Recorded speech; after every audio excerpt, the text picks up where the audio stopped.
2 Corinthians chapter 11. 2 Corinthians chapter 11.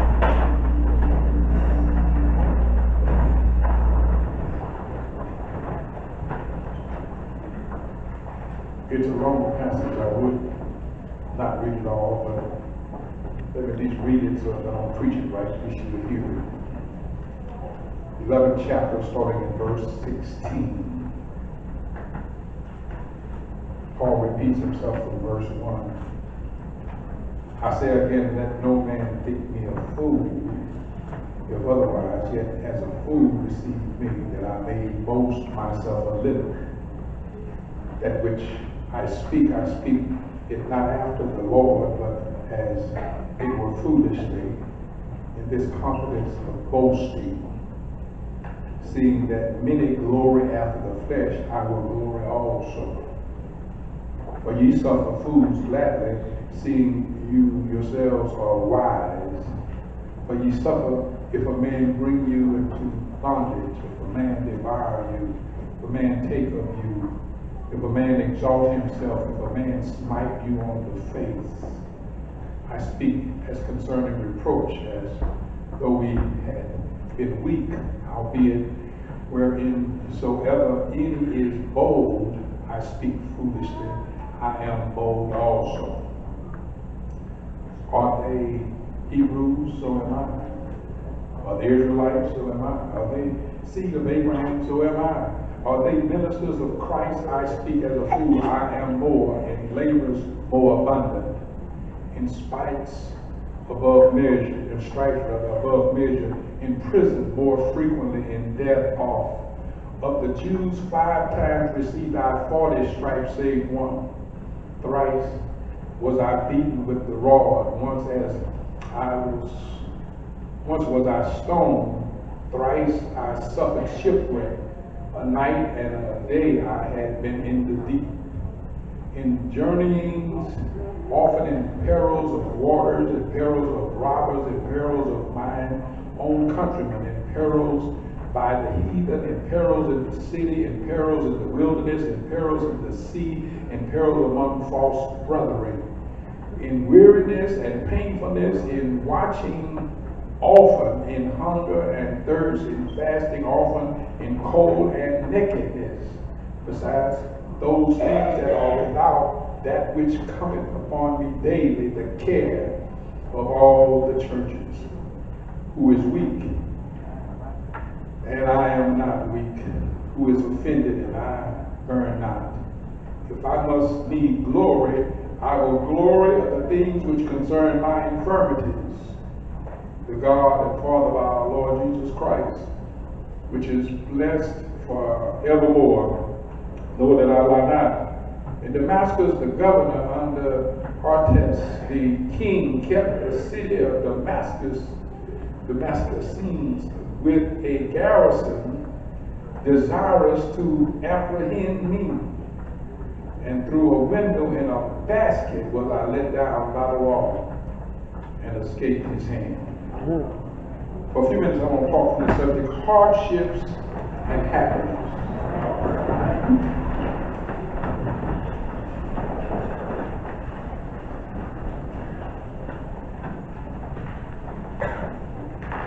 Hardships and happiness.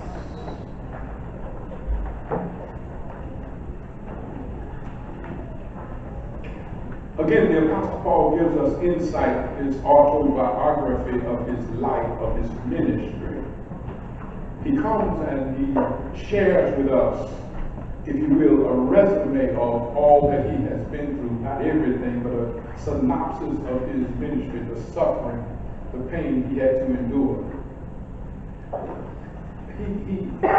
He is dealing with the Corinthian church, again, bragging and boasting now, but not so much bragging and boasting as much as trying to help them. I think the key verse is that verse when he talks about everything else. I think verse 28, besides those things that are without, that which cometh upon me daily, the care of the churches. That Paul says, out of everything that pulled on him, how the very thing that was heavy on his life was this matter of his having to take care of the churches. His care and his concern for the churches. Right. His care and concern for the churches he organized in general, but now his church in Corinth in particular. Yeah. He's writing to let them know, I care about you. Yeah. Who do you care about? To understand where he comes from, I think you almost have to be a parent. Parents can understand what I'm talking about because you love your children, and it's your love for your children that causes you to be concerned for them. Yeah. You care what happens to them. You care when they aren't with you. You don't want them in danger. When you see them about to make a mistake, you can't sit idly by and do nothing. You feel compelled, even when you know they will be angry because of your interference, you feel compelled to share your wisdom with them to enable them to avoid pains that you've already experienced. Yeah. This is where Paul says, distinguished of the churches that he organized, I care for you. It's hard for some folks to understand, but see, that's the real sign of a spiritual leader. All right. If you're really a leader for God, you can't really lead folk you don't care about. I told you one of the most profound words, but then they taught me when he was preaching my first installation. He says you can't pastor people you don't love. That means your love can't be predicated on how they treat you. Because when your children are 5, they love you. You're the greatest man in the world. You're the most beautiful woman, the wisest parents anybody can have. But as soon as they get to be 14 and 15, you stupid. Yeah. Everybody knows more than you know. Yeah. They'll take advice from a joke on the corner before they will from you. But that doesn't change your love for them. Yeah. That movie another professor, Andy Murphy, put together. To me, it was brilliant. That movie. I think he should have gotten an Academy Award for that. All those different characters he played in another professor. But it was the scene when he is playing Sherman, the professor, this overweight professor. He is taking his love interest to a club. Take a peek at this. What's that boy's name? Will Smith. Will Smith, and he takes David to the club, and when he's at the club, he's on high. Like he's feeling good. He sees some of the students. They ain't professor. He's with a fox. He's with a nice people. Things are going well, and the comedian comes out, and when the comedian comes out, he decides to make fun of folk in the audience. Sherman, being a smart man, he realizes he's headed my way. See how I'm overweight, it's good for me to get out of here. He tries to get out of the scene, the eyesight of the comedian, and he drops something and scoops over to pick it up. And when he scoops over to pick it up, the man says, it's a full moon tonight. And he spends the rest of the time making fun of Sherman. You see comedians like that. I always have a problem with comedians trying to make jokes out of somebody else's pain. But he wouldn't stop. He kept on. He just kept on. He kept on. He kept on because it became embarrassing. He kept on. It became bad. I mean, it's like the people are laughing, but it's amazing how folk don't mind laughing at somebody else. Yeah. When it's somebody else's pain, when somebody else is the object of the joke. Yeah. And if they were in the same shoes, they would have a problem. Jada's character, she picks it up. She feels bad for him. Sherman's night is destroyed. In fact, he feels so badly about himself, he's ready to just give up totally on the relationship. That's kind of what Paul is dealing with. He's dealing with church leaders who felt that way about the people at Corinth. Who build up themselves on tearing other people down. It is amazing how folk can admire folks who treat them badly. They admire people who are always pulling them down, always making little of them. That's the problem Paul had. He has this love for the church of Corinth. He has this admiration for the church of Corinth, but he sees these Judaizers, these people who would be leaders, these self-proclaimed great apostles who feel superior to him and try to tear him down so they can look good in the eyes of these Corinthian Christians. Let me start off there, and I won't take long. I hope I'll let y'all go eat y'all brisket real soon. I have what I call bashful bragging. Bashful bragging. I heard people myself who said Paul was kind of braggadocious when he says, I labored more abundantly than they all. I was one of the ringleaders. And when you take it out of context, it sounds as though he has an ego. He acts as though he's arrogant. But when you read the passage, you find out that's not him at all. He starts off in verse 16. He says, "What I told you, let me be a fool. I'm going to talk like a foolish man. I'm talking crazy. I'm talking foolishly." In other words, he's bragging, but you can see he's bashful about his bragging. Yeah. He'd already mentioned it early in verse 1 about his folly. He talks about this matter of bragging being folly, being foolishness. This matter of bragging being somewhat subversive, bad. And yet he brags anyway. He says, I've been driven to the point of having to brag so that I can get your attention. Because if I don't brag, you think I have left this out because I don't qualify. It's kind of hard. We live in a world now that's really kind of the opposite. We live in a world our folks love to brag. Yeah. People love to call attention to themselves. I mean, it's almost like, you're not anybody unless you have something to brag about. When I was a boy, people made a point of being blue blood. Their ancestors came over on the Mayflower line. They consider themselves superior to you because they could trace that ancestry back. Yeah. Paul had to deal with some of that too. Jewish people really lacked their ancestry, their pedigree, and these men were bragging on their pedigree. But don't be hating on white folk. Some of y'all ain't no better. Yeah. We got people who feel superior to other folk because of what neighborhood you live in, because of what kind of car you drive, how large your house is, how much money you make, what school you attended, how many degrees you have. And I love to see ministers who have earned doctorate degrees because it's so easy to get them on the internet for $20.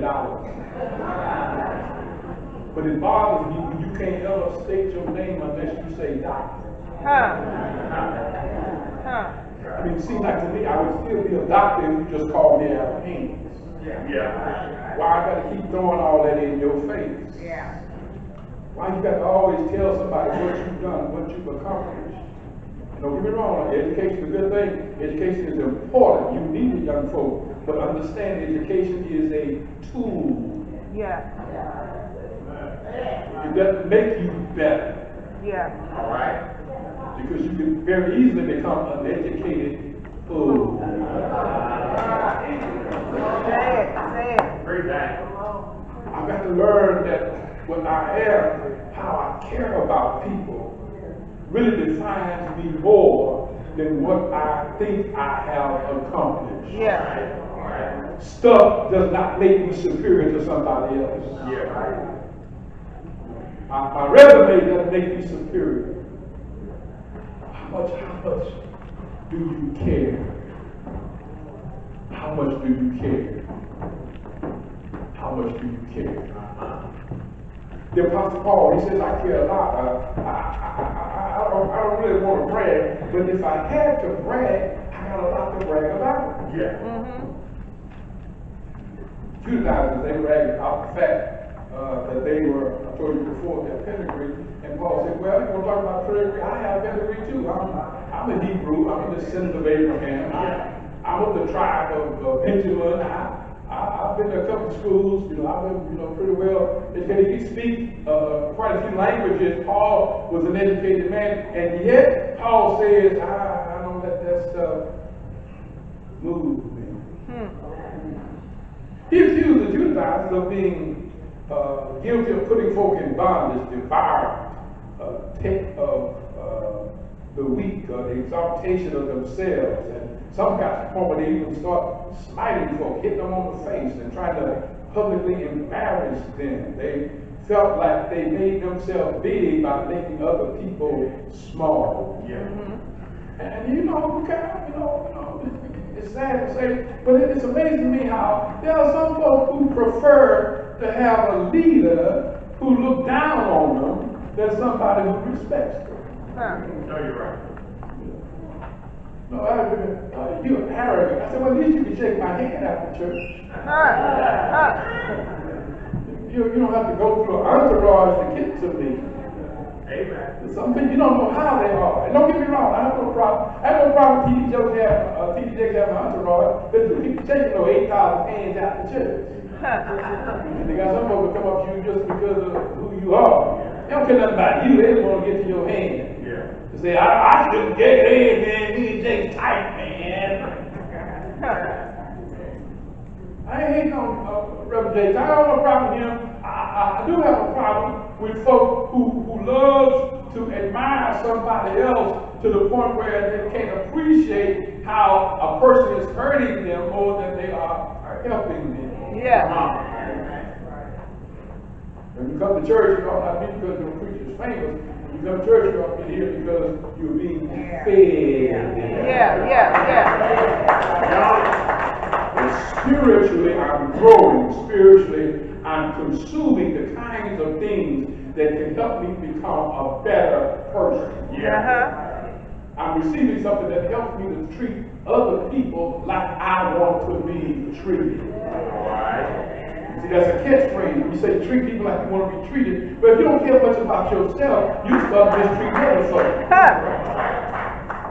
If you got a battered woman and she's being battered, if you're not careful, she'll start trying to batter somebody else. You hear how people say this child abuse is relative, it's kind of, it's cyclical, it keeps going on. The abused child grew up to be an abuser himself. Yes, sir. Because some folks think that's the way you express love. And somewhere, you have to break the cycle. Break the cycle. No. Love is not defined by how many times you're being bust upside the head. I told you about the girl I was dating when I was in college, and she said, you don't love me. I said, why did you say that? She was right, I didn't love her, but I want to know what she was saying. She said, stop that. I'm trying to prove it.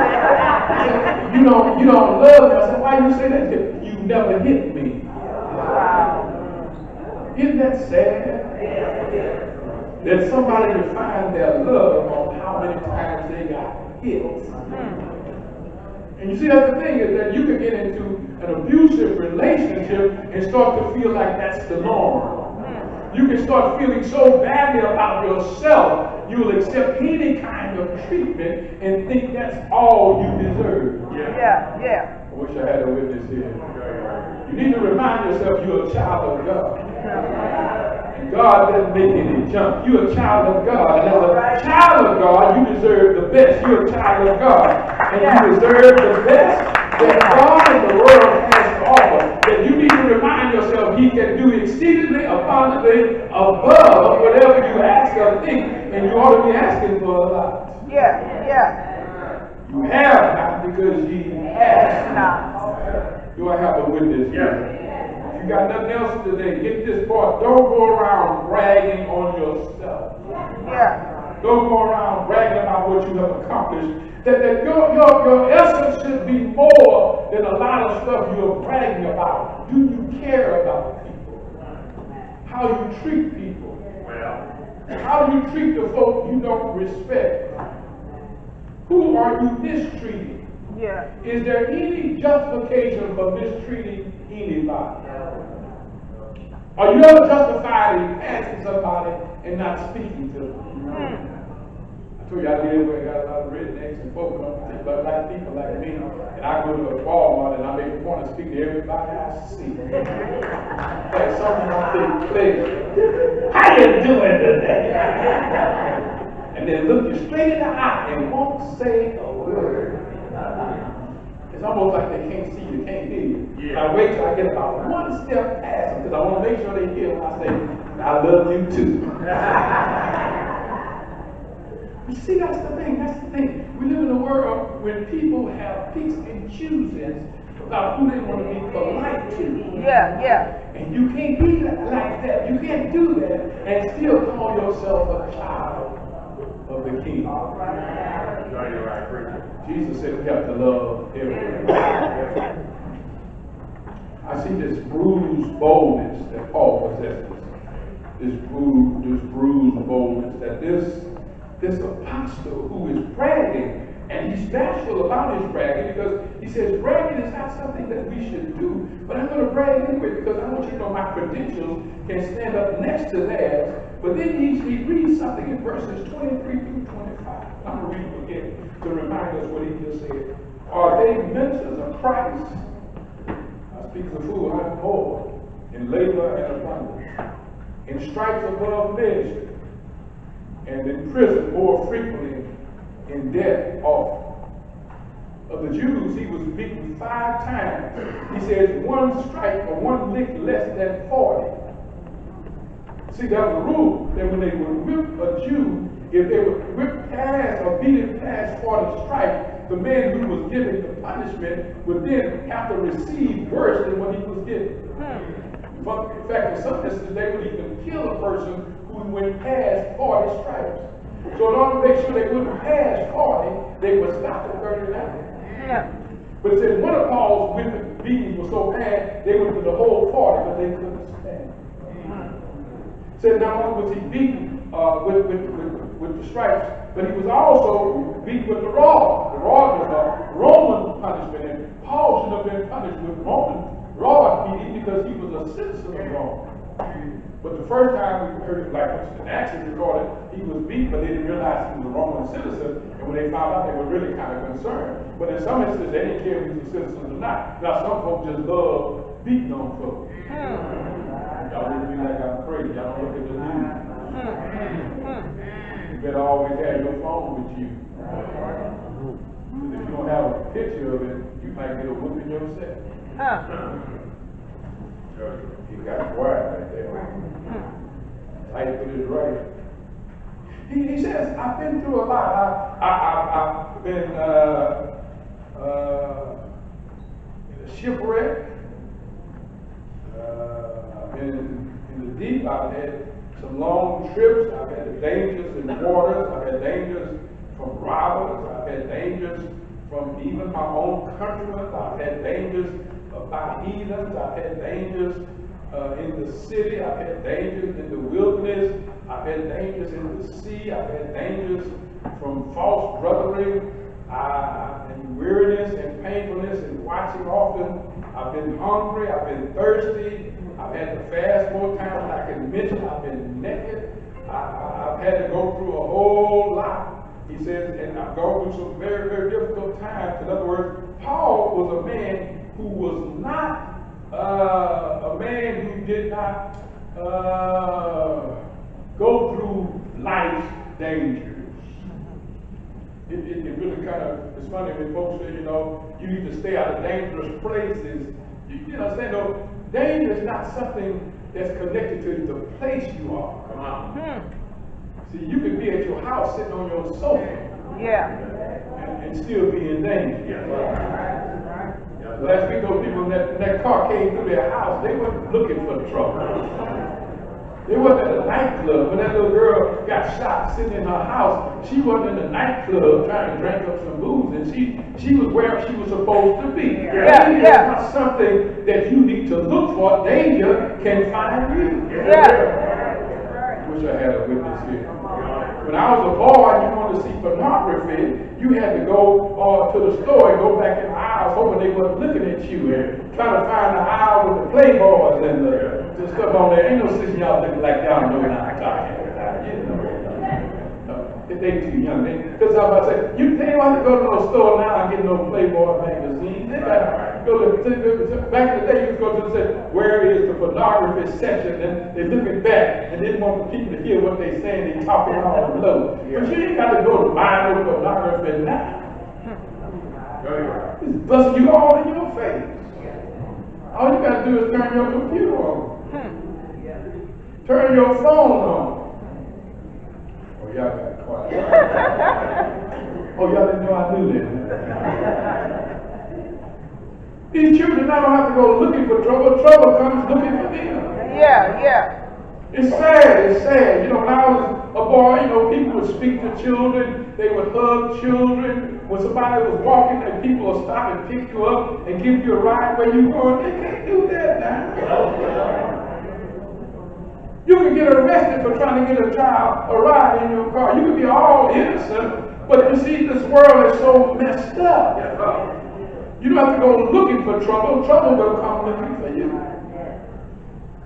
Paul says, I've been through some tough stuff. I've been through some rough stuff. But Paul says, I've got the proper perspective. I don't allow my accomplishment to control me. I control my accomplishment.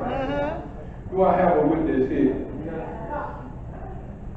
You got to be real careful when you start talking about testifying, bragging. You see, the braggadocious attitude can be viewed as your testimony, and yet you're called to testify.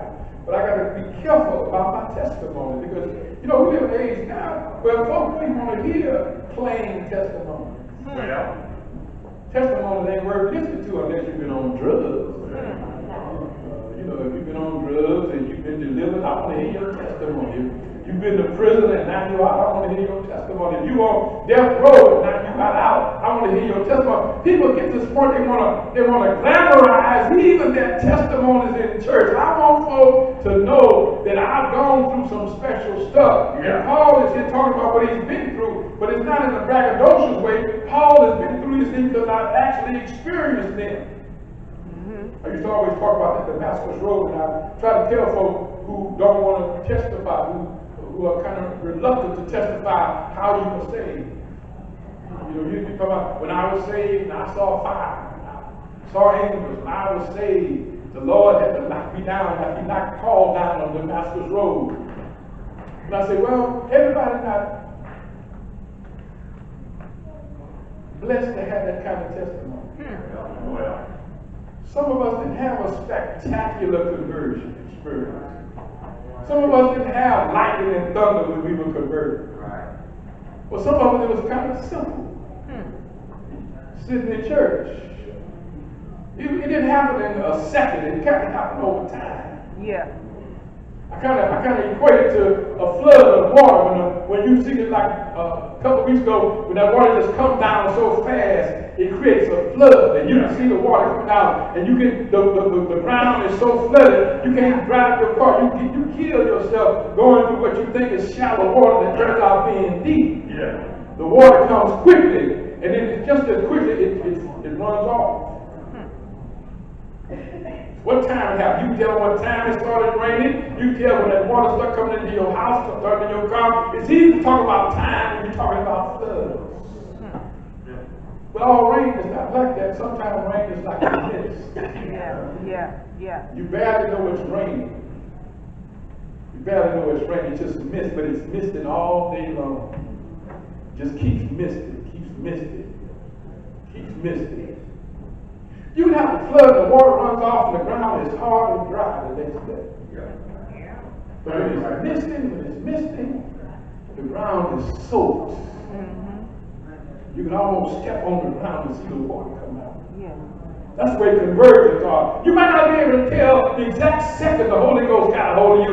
You might not be able to tell the exact second God turned you around. But I tell you something, you know the next day that you're soaked. Yeah. I can't tell you exactly when it happened. I can't tell you exactly the second, the moment, but I know the Lord has gotten a hold of me. My life has been changed. Yeah. I'm a new person. I used to tell that Sister Brown, tell me, well, that ain't mine was like that. I saw some sights. And I said, yes, Sister Brown, I'm not saying you didn't.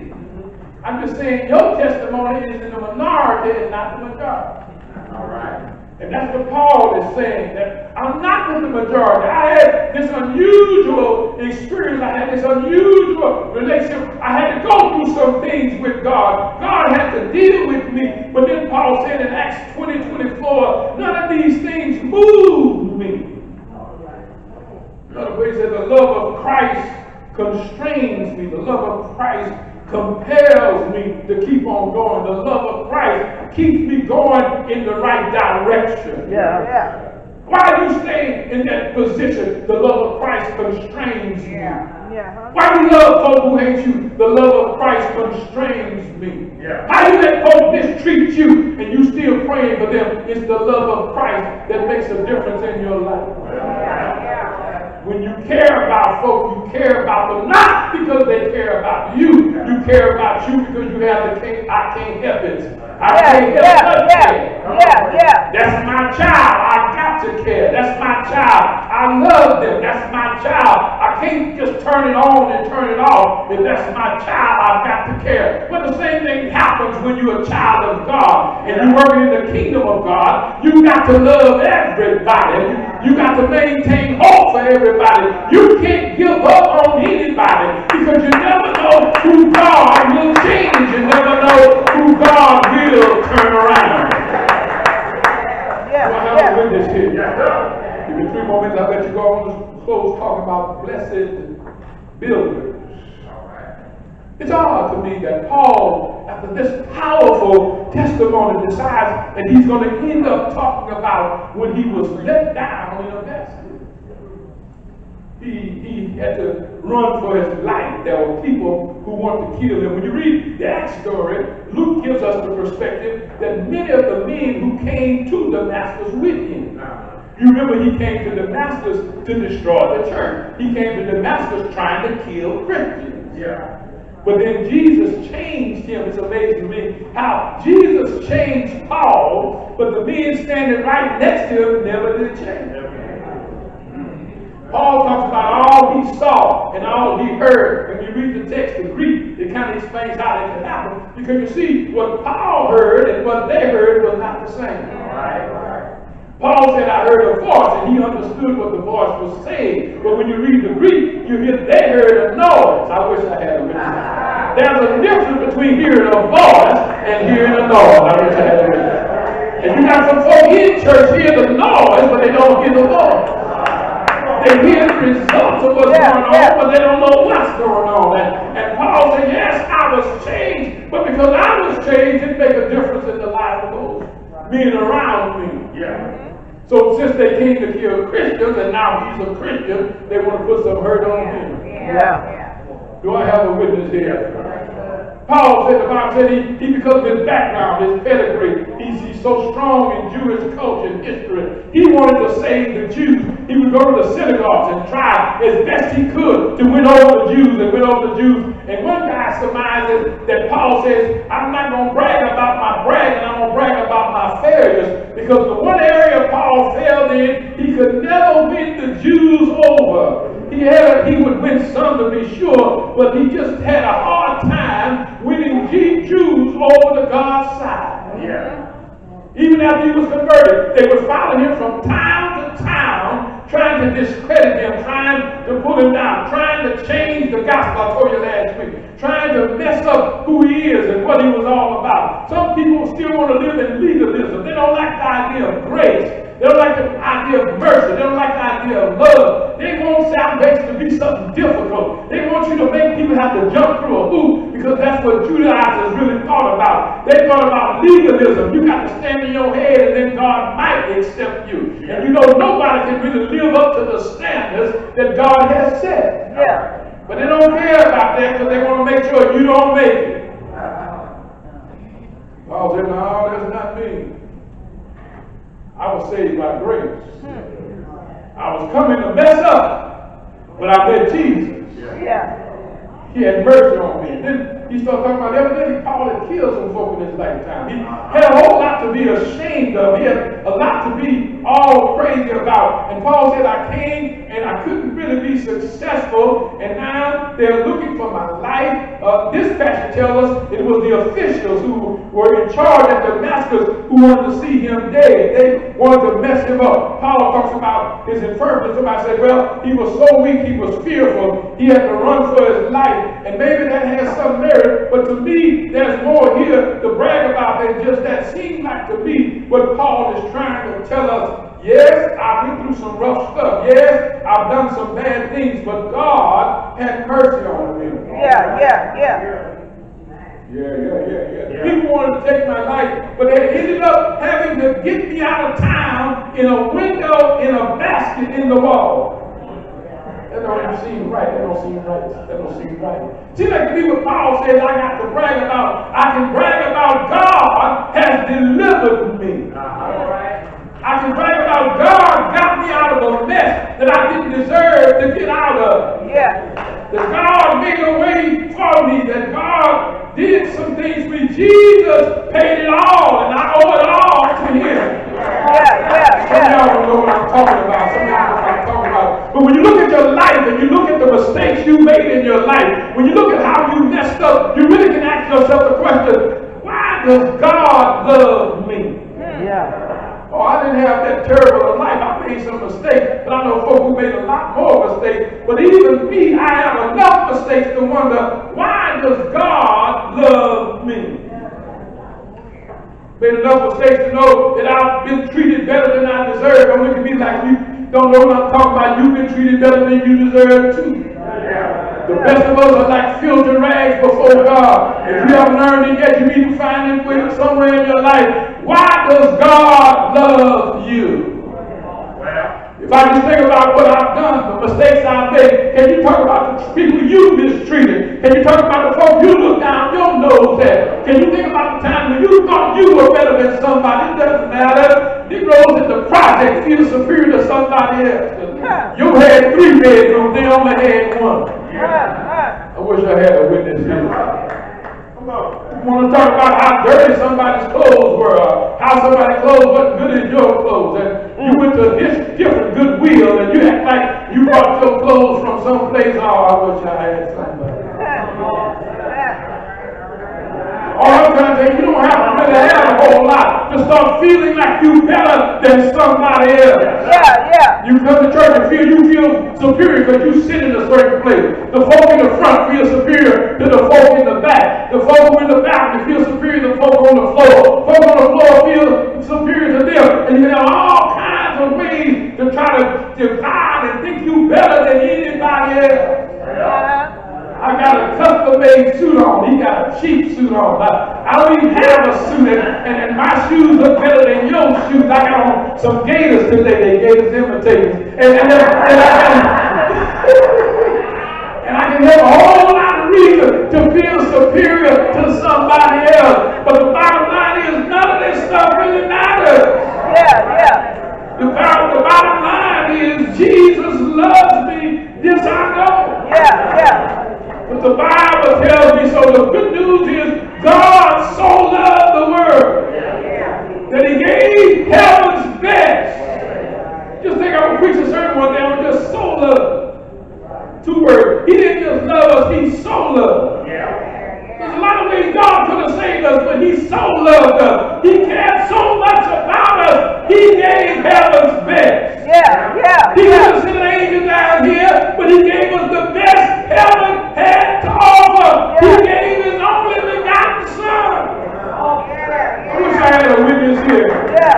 What you saying, Haynes? I don't know what you've been through. I don't know what hardships your life has brought you through. But Paul is trying to tell you, whatever your hardships are, God also brought you some happiness.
be thankful